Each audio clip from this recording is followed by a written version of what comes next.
Bueno, niñas, yo creo que ya entró Analú, no sé, como que yo le vi. Ana Luz está queriendo entrar, Hilda está queriendo entrar y Ana Luz dice que entra tarde. Ah, ok, entonces ya le dio entrada a alguien, pero no sé, creo que no ha entrado. De todas maneras, vamos a empezar porque ya estoy grabando. Mira, pues, Susi, el material, vamos a leer, vamos a ver si leyeron el material que les mandé el lunes para que lo comentemos. Pero mientras entran, mira un poquito el tema de hija de Sión, que aquí en la diapositiva presentan como fundamento ese título a María, Zacarías 2:14 y Sofonías. Sin embargo, el material que yo les mandé es un poquito más actual. Y mira, es muy interesante porque dice que este título se le da a María a partir de Vaticano II. Fíjate tú, fíjate qué interesante. O sea, para ir entendiendo al final de cuentas que una teología no está pues totalmente terminada, sino que se va elaborando a través del tiempo y es lo que decíamos, no podemos darle una interpretación literal, sino que tenemos que ir comprendiendo los distintos textos. Entonces dice que este básicamente se profundiza en esta expresión, ¿verdad? Y todas las implicaciones que tiene hija de Sión desde un plano teológico. O sea, nuestro curso se llama Teología Bíblica. Entonces nosotros tenemos que tener el enfoque teológico. Desde que empezó el curso hemos dicho que la teología es una manera totalmente diferente, es una perspectiva, es tener una mente teológica, o sea, es entender que es un mundo que se explica de una manera diversa, de una manera reinterpretada, los eventos, las circunstancias. Cuando tú tienes una mente teológica, pues tus interpretaciones son teo, o sea, son desde Dios, o sea, Dios no está fuera de nada. Y cuando tienes las circunstancias, por adversas que sean, tú sabes, tienes que tener esa certeza que Dios está actuando. Fíjense que en el tema cristiano es interesante ver que la gente dice, cuando todas las cosas van bien, la gente interpreta, Dios debe de haber estado en esto porque todo fue maravillosamente, todo salió perfecto, todo salió excelente, y entonces pues o alaban o dan gracias o se alegran porque Dios estuvo en esos planes. Y no es que no esté, qué bueno que sí está. Pero lo mismo sucede cuando las circunstancias son contrarias. Ahí, descubrir el paso de Dios en esas circunstancias adversas, ahí está la mentalidad teológica. Porque Dios no es arbitrario, no está en un momento y en otro momento no está. Si dijo que está, está. Entonces, si yo creo que está, está. En las buenas y en las malas, y en las peores y en las que quieran, está. El trabajo de la teología es descubrir su paso, es ver, por eso el tema de la gracia es un tema teológico también, ¿verdad? Es como que esa gracia me capacite la mirada para descubrir sus huellas en este paso en esta circunstancia. ¿Qué fue lo que pasó con Jesús de Nazaret en su pasión y en su cruz? Tuvieron que descubrir las huellas de Dios en la vida de Jesús de Nazaret. Y eso decía, ¿por qué creemos en Dios? Decía lo que vimos, lo que les mandé el lunes.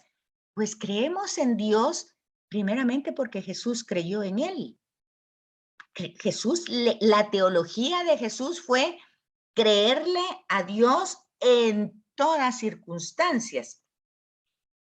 Cuando alababa por las flores, por los pájaros, porque había comida, porque había gente que ahí estaba Dios.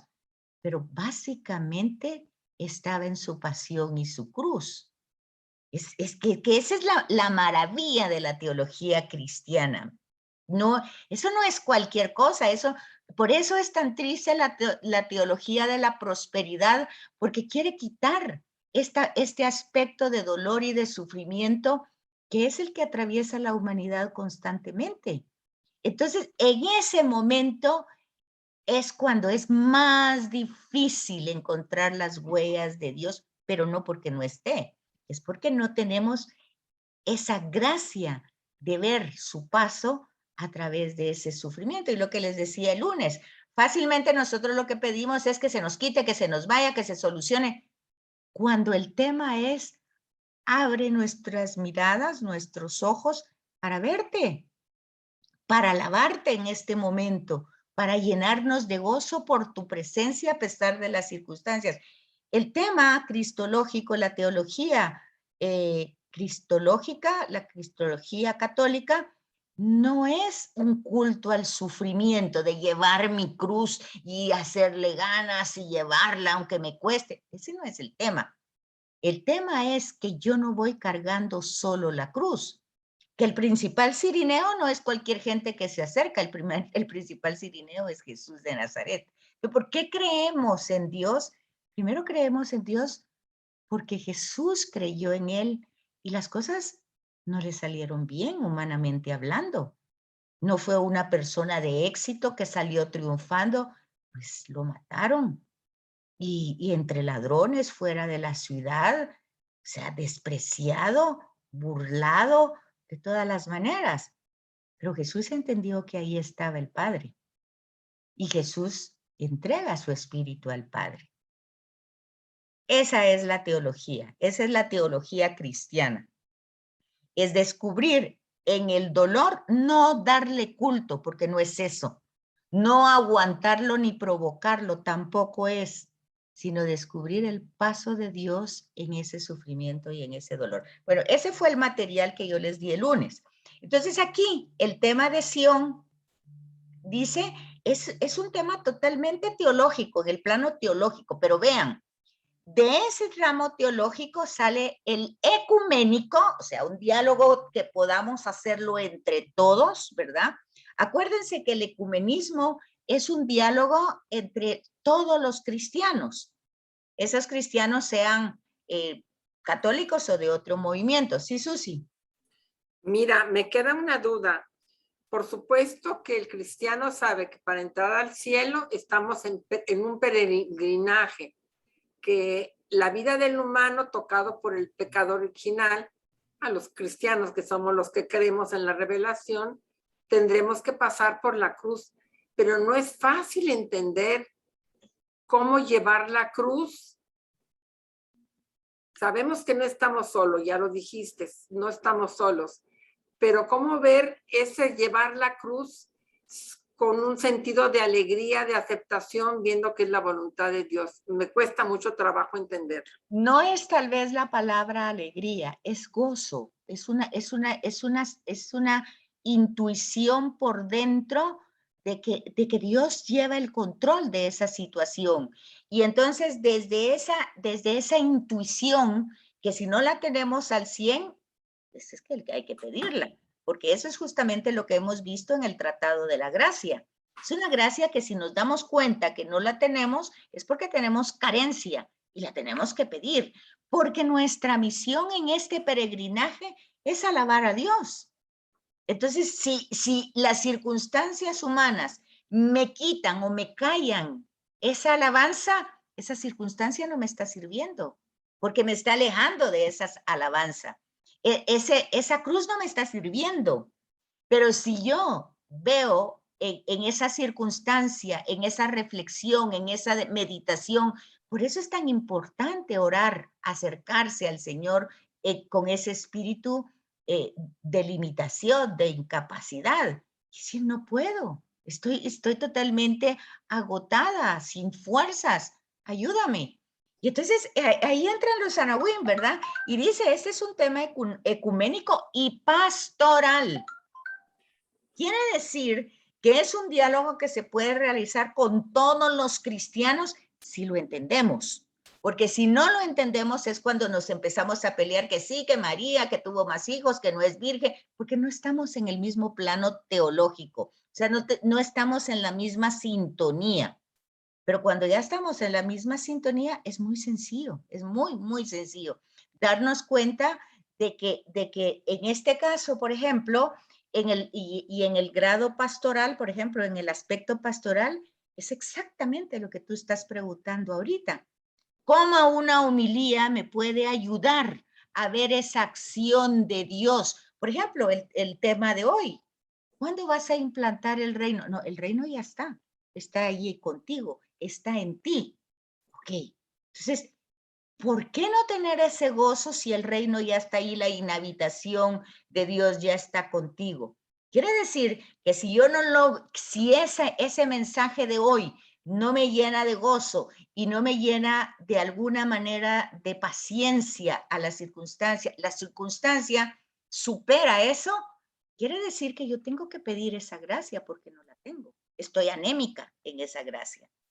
Entonces, por eso es que vamos contracorriente, porque de alguna manera toda la vida es un combate, cada día, pero Él ya nos dio las herramientas para esos combates, ya nos las dio. El problema es si usamos esas herramientas o usamos nuestros propios criterios. Cuando usamos las herramientas que nos dio, ¿qué herramientas nos ha dado? Pues el intelecto y la voluntad. ¿Y cómo debo de usar el intelecto? Pues capacitarlo con el espíritu del resucitado, que es el Espíritu Santo, que nos va a fortalecer, nos va a dar entendimiento, que va a ilustrar, iluminar. Hoy el tema de la sabiduría. ¿Cuáles son los campos y los alcances de la sabiduría? Bueno, eso lo hace el Espíritu Santo. Entonces, si yo no lo entiendo, si yo no puedo, lo tengo que pedir, porque no lo tengo. Y la voluntad, pues es el tema de la piedad, pero no es de una piedad así porque, ay, tengo que rezar, ay, tengo que ir a mí. No, es ese encuentro gozoso con el Señor que me retroalimenta cada día. Y entonces el reino ya está ahí. ¿Cuál es el asombro de Jesús ante aquel administrador astuto que para no pedir limosna y no ir a mendigar, empieza a utilizar los bienes de su patrón? Y Jesús se admira y dice, qué barbaridad, qué astucia la de este hombre aquí en la tierra, en el peregrinaje, qué astutos son para no pasar penas. Pero el razonamiento no es eso, que esté alabando que seamos así, sino ¿por qué no hacemos lo mismo para ganarnos la vida eterna? Porque esa la tenemos así como tan descuidada, esa misma astucia que tenemos para no pasar necesidad aquí en la tierra, en este peregrinaje que hoy estamos y mañana saber, eso debería de ser nuestra actitud hacia la vida eterna. Entonces, ¿qué pasa con el sufrimiento, el dolor y la cruz?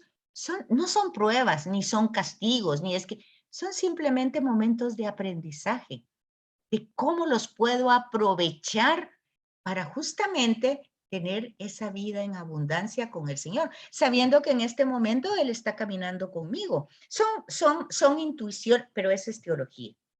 Entonces, por eso es tan importante que nosotros comprendamos el enfoque teológico y luego ecuménico, es decir, tener un diálogo entre todos los movimientos cristianos, y pastoral, que las homilías me puedan guiar en cada lectura, en cada mensaje, a vivir ese combate. Y hoy pues es un gran mensaje. El reino de Dios no está aquí ni allá, ni digan aquí viene.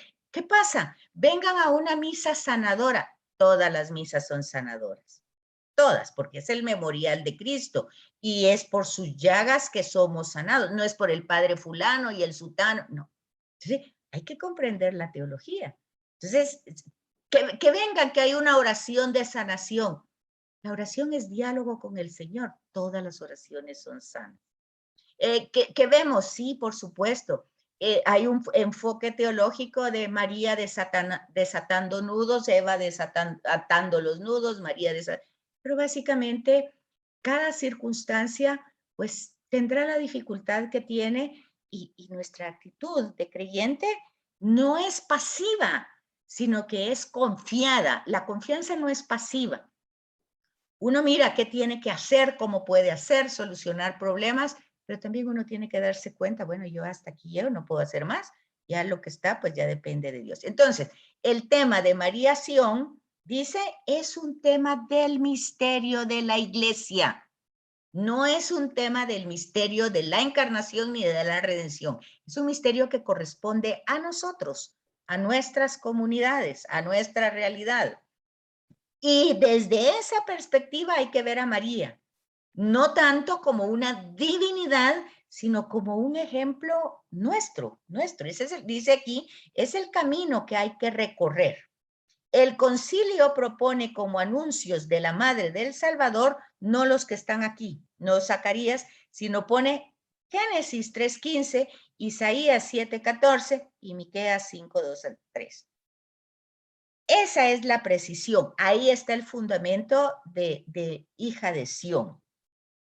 Son los primeros, son en el primer movimiento cristiano, es decir, los apóstoles fue el primer movimiento, los más cercanos a Jesús. Todo se centraba solamente en Jesús. De ahí que ya decíamos el lunes que Marcos es esquemático y pues no tiene mucha información. Un esquema y donde más se desarrolla él su tema es en la pasión y muerte de Jesús, ¿verdad? Son leídos totalmente centrados en Cristo, ¿verdad? Pero ya Hechos de los Apóstoles, ya van viendo ustedes que se va desplazando cómo se van formando los servidores, ¿verdad? Se va teniendo una luz ulterior, o sea, después de todos estos, y la revelación se va ampliando. Eso lo vemos en Vaticano II, el Lumen Gentium, la luz de los pueblos. Desde esa perspectiva, María sobresale, pero miren por qué sobresale. No, otra vez, no sobresale porque es la mamá de Jesús, sino que como ejemplo de iglesia. ¿Cuál es el ejemplo? Ella misma sobresale entre los humildes y pobres del Señor. Esos son los Anahuín. Ella misma sobresale entre los humildes y pobres del Señor, que de él esperan con confianza y reciben la salvación. Entonces, en la espera confiada está la respuesta, ¿verdad? Y eso es lo que hace Jesús aún en la cruz, una espera confiada. ¿Y qué pasa con esa espera confiada? Pues la respuesta es que le resucitó, lo sacó del sepulcro. No porque era Dios, sino porque como Jesús de Nazaret creyó hasta el último momento, convencido de que el Padre, si había dicho que estaba con él, aunque estuviera callado. Por supuesto que no vamos a ver a Jesús muerto de la risa y con gran alegría llevando la cruz. No, él está sufriendo, pero el sufrimiento no quita la confianza. El sufrimiento no es el aspecto psicológico que dice, el dolor es real, el sufrimiento es optativo. Teológicamente no funciona así. Teológicamente el dolor causa sufrimiento, pero ese dolor y ese sufrimiento no anulan la confianza, sino que hay una actitud esperanzadora de que pase lo que pase, Dios lleva el control. Bueno, eso es, Susi. Ahí tienen más material, pero no me puedo quedar con eso, se los dejo de lectura. Pero entonces vean ustedes María como ejemplo de iglesia, como la Nahuín, que espera confiadamente en el Señor. ¿Alguna duda, pregunta?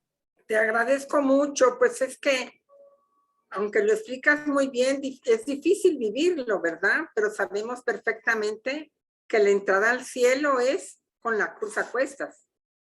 Y como dices tú, con aceptación y unirnos a la pasión de Cristo. Lo tengo claro, lo difícil es vivirlo. Bueno, ¿verdad? pero ya sabes que hay solución. Puedes pedir esa gracia y la comunidad está para acompañarte en esa petición de que te dé la gracia, porque obviamente tú estás abierta, eres receptora de esa gracia. Entonces, que el Espíritu ilumine ese aspecto para que la cruz, pues la lleves con la confianza y el gozo de que no la llevas sola, sino que el Señor está ahí contigo, ¿verdad? Que es lo que dice el principio de la Eucaristía. No es el Señor esté con, no debería ser así. Debería ser el Señor está con ustedes. Ese debería ser el saludo, porque está, no es que esté, sino que está. Bueno, entonces vean, aquí luego tenemos el nombre de María, en arameo significa princesa, señora, y tenemos a Lucas, ¿verdad? Que es donde tenemos más información de ella. Otro punto que va a presentar el material que les envié hoy es el Magnificat.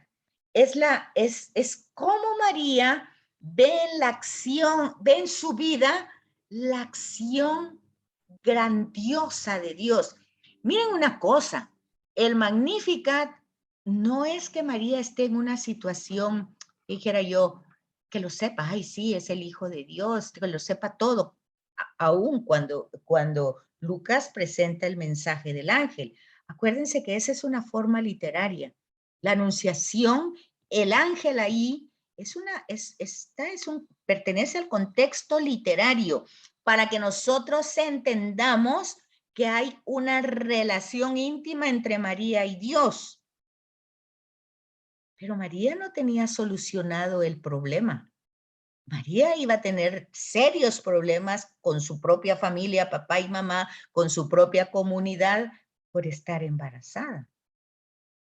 Entonces, claro que el Evangelio no relata todo ese proceso, sino que porque no es una novela, es un mensaje, es teología, otra vez. Entonces, en esa teología, el ángel representa un género literario que no solo está ahí, sino que está ahí en todo el Antiguo Testamento. Es una forma literaria para dar a conocer que hay una circunstancia, un suceso histórico en el que Dios va a intervenir con toda fuerza y con toda presencia. Ese es el tema a veces del dolor y del sufrimiento, que nosotros lo vemos como algo malo y de repente Dios está actuando de una manera tan magnífica, porque eso va a resultar ser la crucifixión de Jesús, una manera tan magnífica, porque luego sale la resurrección. Sin esa muerte no hay una resurrección. Claro que tal vez con la eutanasia hoy preferíamos que eso nos pusieran la inyección y ahí se quedara, pero no funciona así para Dios, ¿verdad? Entonces, el punto es que María hace este Magnificat que no es original de ella, no es que ella lo inventó en ese momento. Está, aquí lo tienen ustedes, Canto de Ana, Primera Samuel 2 del 1 al 10, pero obviamente como ella ora, como ella está en contacto, conoce este himno.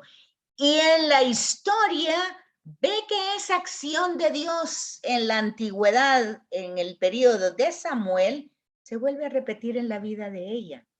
Y des en cuenta que las circunstancias no son claras ni transparentes, son muy difíciles. Una mujer embarazada sin esposo era apedreada, era pues vista como adúltera, era sacada de su familia, el esposo, ya vieron ustedes, en el Evangelio da carta de repudio, o sea, la saca y esta persona queda totalmente en un estado de marginación. Ajá, ese es el contexto del Magnificat de María. Las circunstancias no son las más preciosas, son muy difíciles, pero ella en esas circunstancias alaba, bendice todo lo que está pasando porque es una obra de Dios. Y las obras de Dios es para alabarlas, ¿verdad? Para darse cuenta que Dios está actuando, que existe. Pero otra vez, por favor, fíjense, el contexto no es maravilloso. Por eso, María, en hija de Sión, ¿por qué va a ser ella personificada Sión? Porque Sión nunca, nunca, a lo largo de todo el Antiguo Testamento, nunca dio a luz a Dios mismo. Lo tuvo retenido como que era el pueblo elegido, como era el llamado, pero siempre, siempre, siempre los profetas denunciaron su mal rito, sus malas ofrendas, su mal testimonio. En cambio, aquí tenemos a una mujer que en las circunstancias más adversas personifica a la nueva Sión, o sea, la nueva Jerusalén, a dar a luz a través del dolor. Porque ¿qué es un parto? Pues un parto es algo de mucho dolor, de mucho sufrimiento. Después hay alegría, por supuesto, pero primero está el proceso. Y por eso María es presentada como Sión, la nueva Jerusalén. Entonces, aquí para Lucas, María no es solo una mujer judía cualquiera, sino es la hija de Sión. Ese es el verdadero Sión que va a dar a luz por el dolor, por el sufrimiento y luego por todo su proceso, porque tener un hijo como Jesús no es fácil. Si tener los hijos que tenemos cuestan, Jesús no era una persona, ay, que sí que era el hijo de Dios. No, iba contracorriente, como dice el Papa Francisco. Y entonces llega hasta la cruz por ir contracorriente, porque lo que decía no agradaba, porque lo que hacía no agradaba, todo. Entonces, ella da luz a esa humanidad. Entonces, por eso personifica al pueblo de Dios, pero ya es una nueva personificación, es ella. Luego, otro fundamento de hija de Sión es entonces ese alégrate, ¿verdad? Ese gozo. Que entonces, acuérdense que esa palabra ya la habíamos visto. Que joritomene. ¿Se acuerdan? Esa palabra ya todo esto forma parte de un género literario que en el Antiguo Testamento se llama Midrash. O sea, no es un mito, sino que es una interpretación de la historia o de los acontecimientos extraordinarios que para transmitirlos se utilizan estos géneros literarios, estas formas literarias. Entonces, eso es un método, ¿verdad? Pero ¿qué significa, qué es lo que, cuál es la alegría o el gozo de María? Pues básicamente el anuncio de la acción de Dios en la persona de Jesús, el nacimiento, ¿verdad? El nacimiento de esta nueva humanidad, porque hay que entender que en último punto, la carne de Jesús es carne de María, ¿verdad? Porque gracias a esa generosidad de ella, pues se puede gestar la humanidad de Jesús. Entonces Jesús, acuérdense, los temas no son mágicos, no es que sucedió así y ya se dio por obra y gracia, como decimos, por obra y gracia del Espíritu Santo. No, hay todo con la gracia, el ser humano tiene que colaborar y esa colaboración es dolorosa. No es como el cuento de Cenicienta, que los pajaritos le están haciendo la cama, que los ratoncitos le están lavando la ropa y que no. O sea, el ángel no sustituye a los pajaritos y María tiene los angelitos barriendo la casa y poniéndose la bonita. No, ese es un género literario y hay que leerlo como tal, pero sí entender que la acción de Dios pasa ante el sufrimiento humano, porque el sí de María que tanto alabamos fue a través de mucho sufrimiento y de mucha confusión y de mucha duda. ¿Será que es cierto? ¿Será que esto lo...? Si no, lean ustedes La Madre del Redentor de la encíclica de Juan Pablo II. ¿Será que esto lo soñé? ¿Será que esto realmente me pasó? Y a veces en el seguimiento del Señor uno ve eso. ¿Será que yo estoy tratando de evadir la realidad y ponerle como que se me hubiera fumado algo y estuviera viendo las cosas de otra manera cuando todo el mundo está diciendo, no, estás mal? Entonces, todo eso hay que fijarse, porque el punto del gozo de María es que está siendo morada de Dios, ¿verdad? Dios mismo está actuando en ella y su gozo está porque es la morada de Dios, es el templo de Dios. Y eso cada uno de los cristianos, ¿verdad? No solo quedó en ella, sino luego con el Espíritu Santo queda esa promesa de la inhabitación de Dios. Entonces aquí la tenemos por eso llena de gracia, que es la evocación que hace Cantar de los Cantares, que es una de las oraciones, o sea, de los textos más antiguos.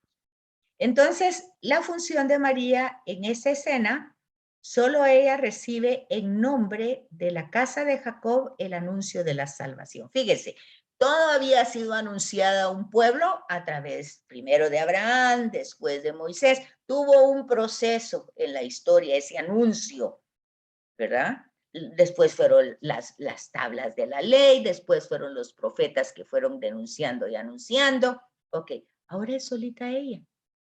Ahorita es solita ella que recibe el anuncio.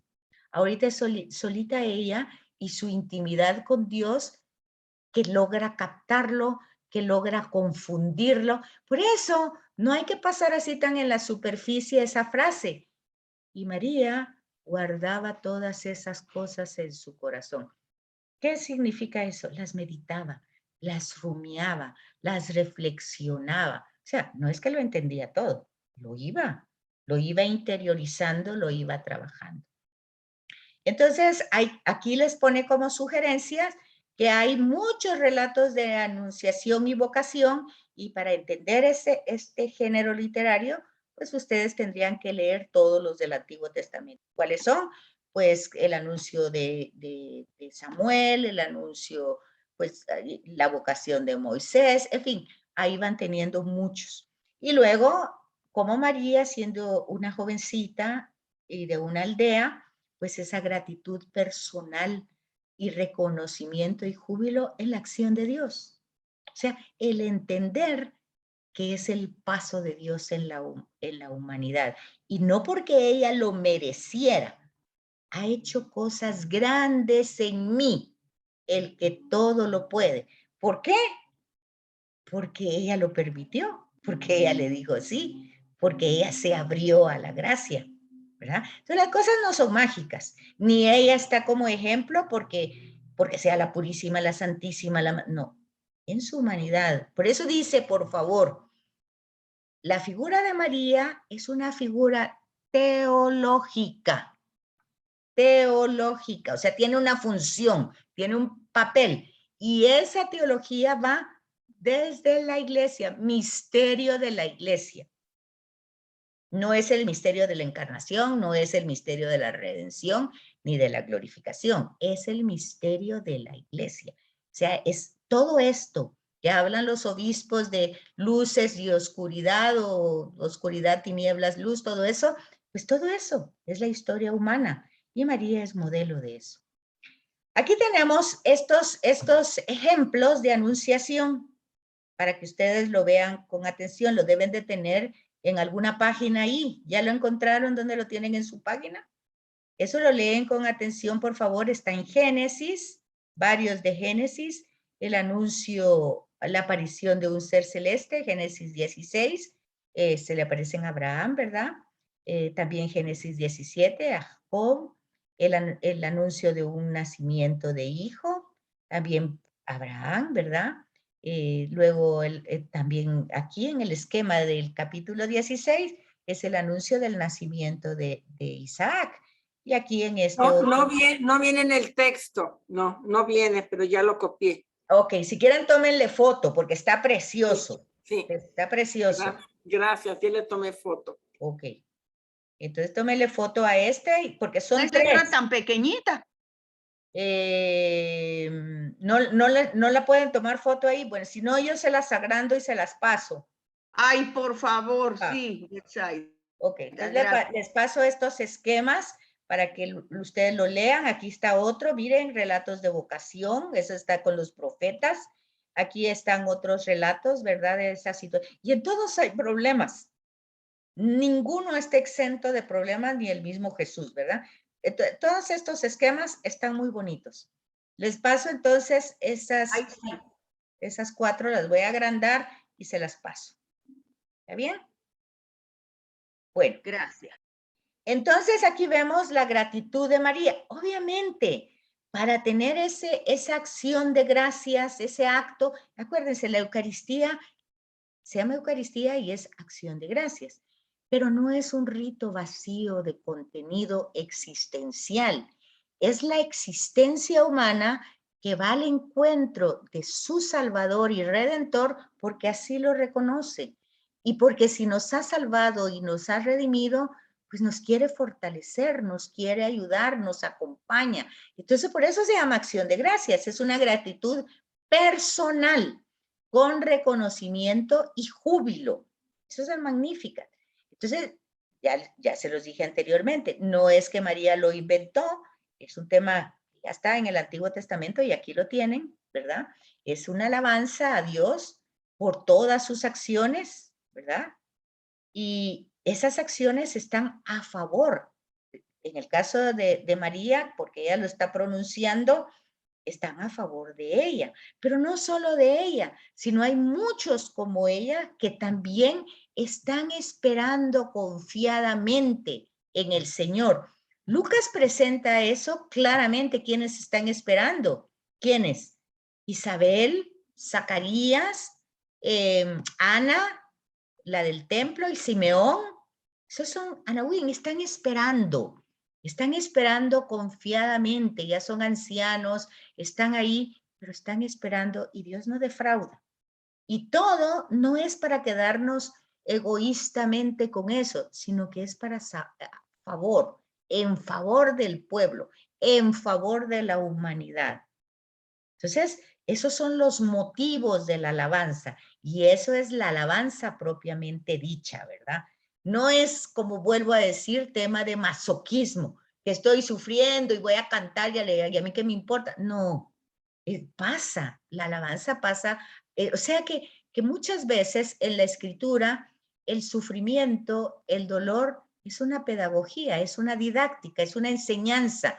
Ahorita la pandemia, desde el punto de vista teológico, tendría que ser un momento de meditación, de profundización, de experiencia personal, justamente con el tema del administrador aquel. De todo lo que no he podido hacer, bueno, pues ahora lo hago, pues ahora lo aprovecho, esta circunstancia para hacerlo. En fin. Entonces, eso es el tema de Hijo de Sión y dónde están las raíces, ¿verdad? Pero ya se fijaron que todo está antes, fue dicho esto, este título, por decir así, se le da a María hasta el Vaticano II, en una constitución, ¿verdad? Acuérdense que Vaticano tiene 4 constituciones. Bueno, y ahora vamos otra vez a ver otro fundamento bíblico y el tema de la virginidad, que no tiene que ver con tema sexual ni moral. La virginidad no tiene que ver con eso, ni con castidad, no tiene que ver con eso. Entonces, aquí van a encontrar ustedes 2 tradiciones que son las únicas que van a hablar del nacimiento de Jesús. Ya lo habíamos dicho, Mateo va dirigido a los judíos y es un enfoque desde José, y Lucas, que va a los griegos, que es un enfoque desde María, ¿verdad? En Juan hay un enfoque totalmente distinto, porque Juan presenta el prólogo como en el principio existía Dios, la preexistencia de Jesús desde antes de haber sido creadas todas las cosas. Entonces, él no empieza a hablar de Jesús como en el momento que lo hace Lucas y Mateo de su nacimiento, sino que presenta la existencia de Jesús desde la creación, ¿verdad? Ese es el prólogo. Y el prólogo es un himno, es un himno. Entonces es un himno litúrgico que alaba las acciones amorosas, es parecido al Magnificat, ¿verdad? Y el tema de la encarnación se presenta en un versículo muy sencillo. Hizo su carpa en medio de nosotros, ¿verdad? Vino a los suyos y los suyos no lo recibieron, pero a todo aquel que le recibió, le dio el don de ser hijo de Dios. Entonces, así lo presenta Juan. Marcos no lo presenta de ninguna manera, sino que presenta ya a Jesús en su ministerio público. ¿Dudas y preguntas hasta aquí? No, está. Yo tengo una pregunta. Mira, cuando rezo el rosario con mi hermana, cuando nos toca el tema de